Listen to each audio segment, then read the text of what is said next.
The day my husband called me old, something inside me snapped. Not in anger, not in sadness, but in realization. I had spent over 2 decades of my life being a loyal, loving wife to a man who now saw me as nothing more than a relic of his past.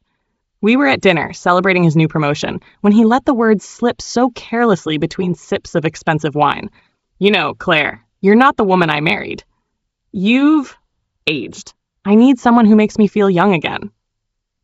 The smirk on his face, the way he swirled his glass without a shred of remorse, I should have thrown my drink in his face. Instead, I sat there, frozen, as he leaned in closer and added, "I'm leaving. There's someone else. She's 29, and she makes me feel alive." And just like that, my 25-year marriage ended over a medium-rare steak and a bottle of Merlot. I didn't cry that night. I didn't beg or try to change his mind. I walked out of that restaurant with my head high, got into my car, and drove home to the house we once shared. A house that suddenly felt too big, too empty. I poured myself a drink, looked in the mirror, and saw the woman he had so easily discarded. Yes, there were fine lines around my eyes. Yes, my body had changed. But damn it, I wasn't dead. And if my husband wanted to chase his youth, then so would I. Enter Adrian. It started as a reckless idea, just to prove to myself that I still had it.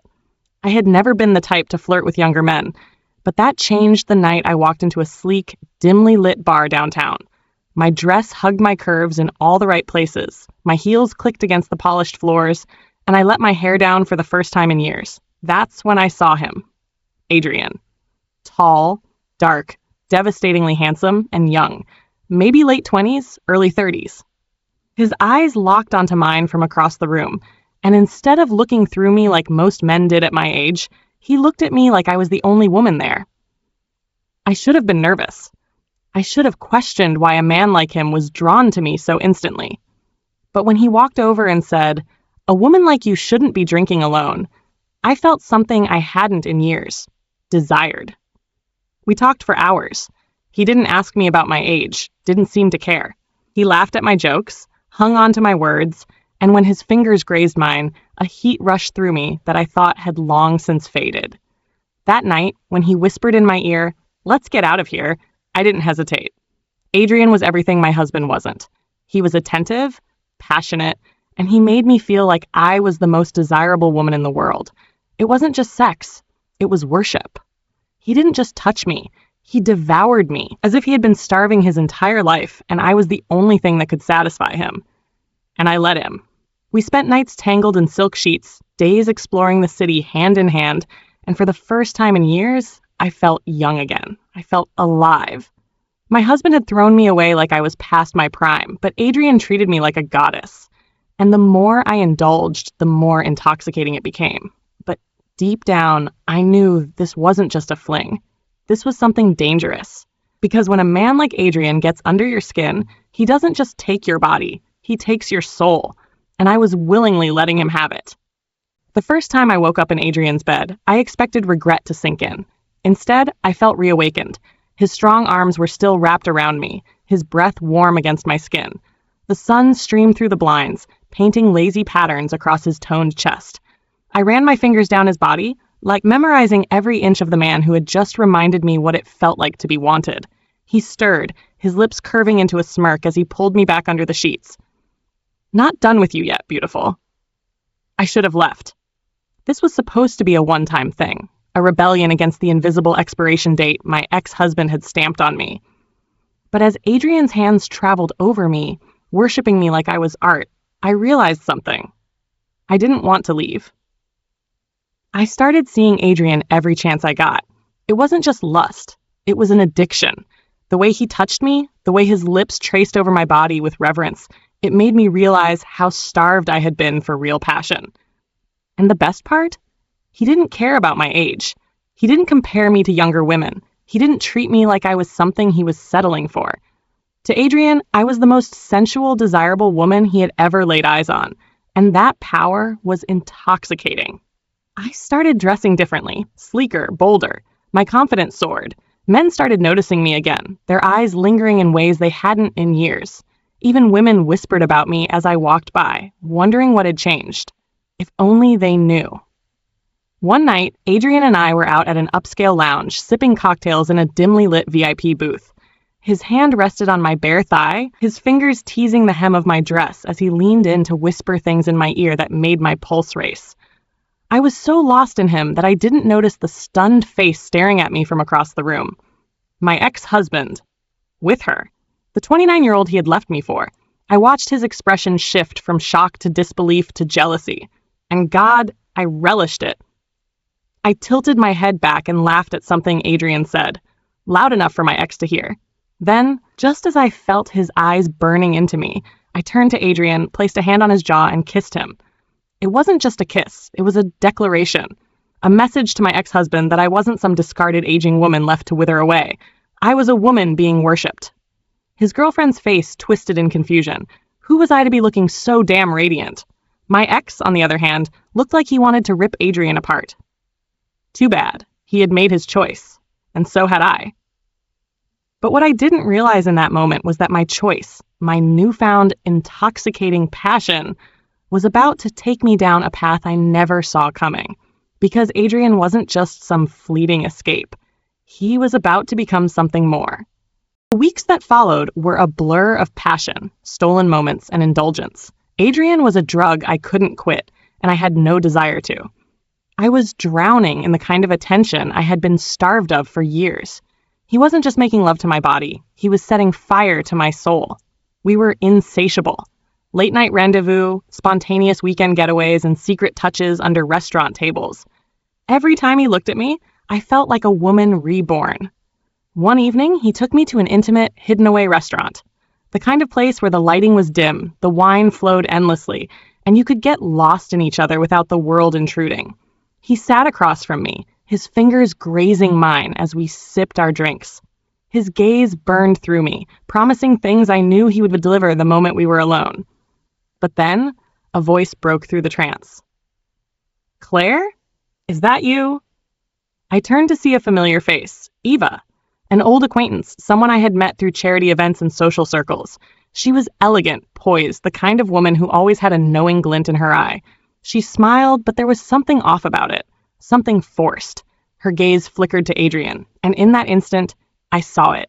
Recognition. Something deeper than just a passing glance. Adrian's entire body tensed. It was subtle, but I felt it. I exchanged pleasantries with Eva, and she left soon after, but the mood had shifted. Adrian was quieter, his fingers tightening around his glass. That night, as I lay against his bare chest in his apartment, my phone vibrated with a message. "Eva, be careful with Adrian. He isn't what he seems. We had a thing once, and he left me heartbroken." A slow chill crept up my spine. My stomach twisted. I stared at the message, my mind racing. Adrian had a past. Of course he did. But the way Eva worded it, the implication that he used her, played her, and left her shattered, it nagged at me. I tried to ignore it, but it festered. Adrian noticed my silence. "Something's wrong," he murmured, his fingers tracing my bare shoulder. I hesitated, but then the words tumbled out. "I got a message from Eva." His expression darkened. "What did she say?" I read it out loud, watching for his reaction. He exhaled sharply, rubbing his jaw. "Why does my past matter, Claire? Do you want me to start asking about all the men before me?" I flinched. That's not the point.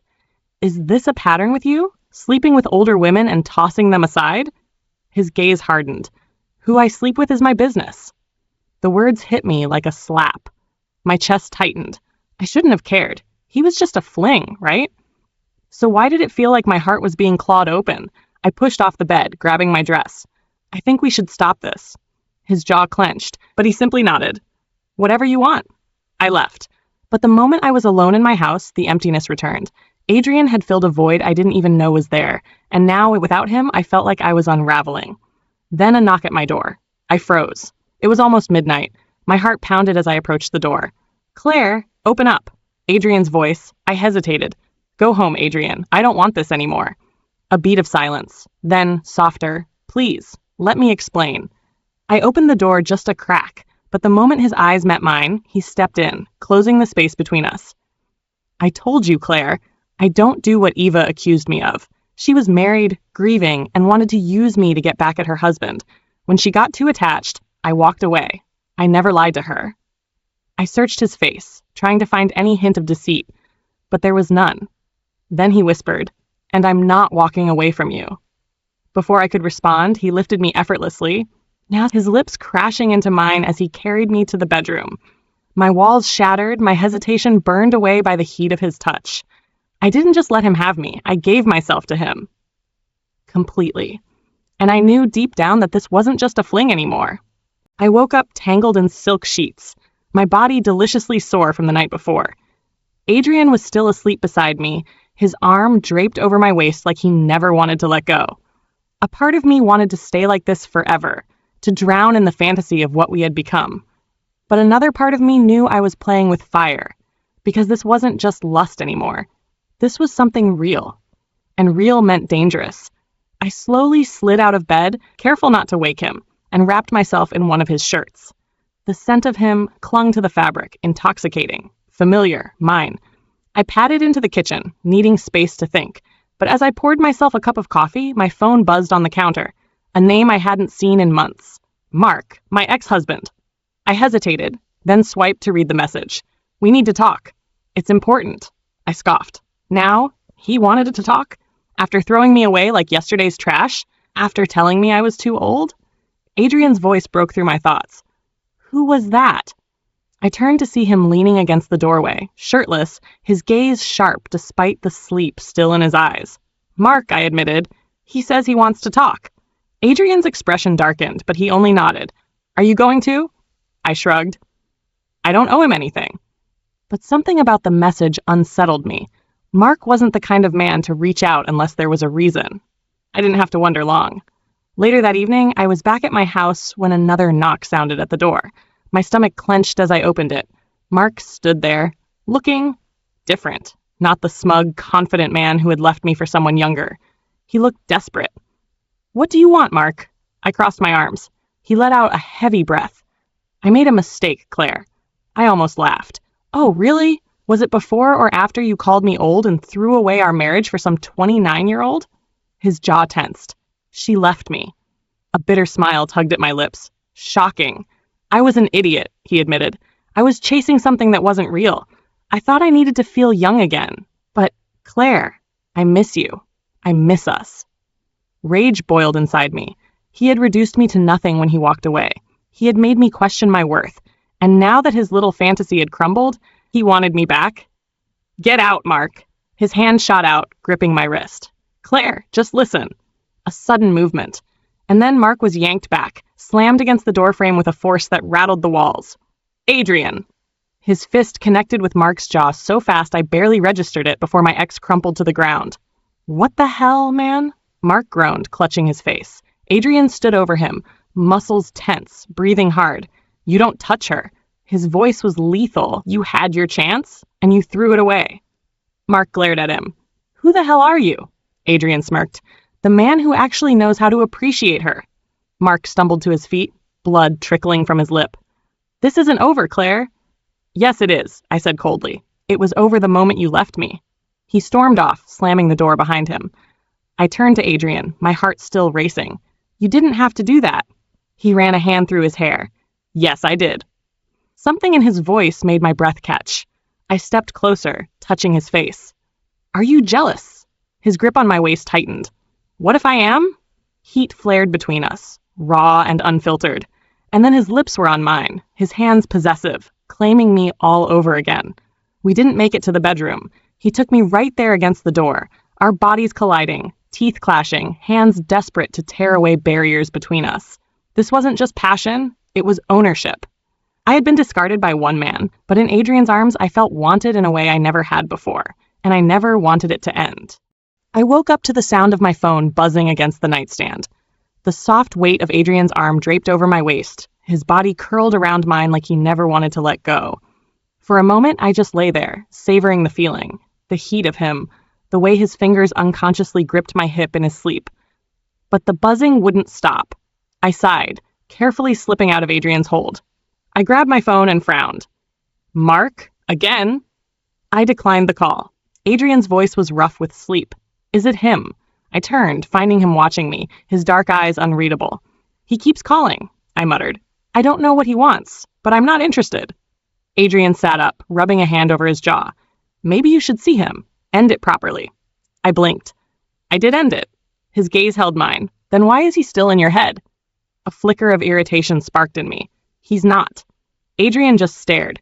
He wasn't angry, but he wasn't backing down either. And damn it, I hated that he could read me so well. I exhaled. Fine, I'll talk to him.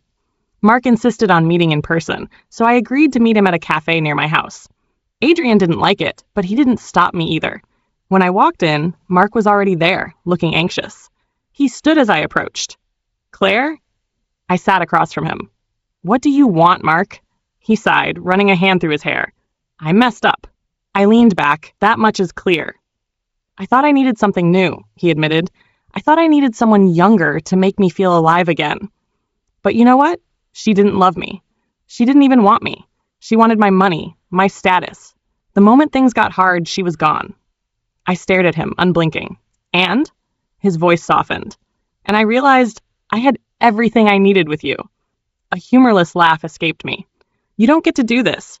You don't get to break me down, leave me feeling worthless, and then come crawling back when your little fantasy blows up in your face. He reached for my hand, but I pulled away. Claire, I love you, he said desperately. I made a mistake, but I know now.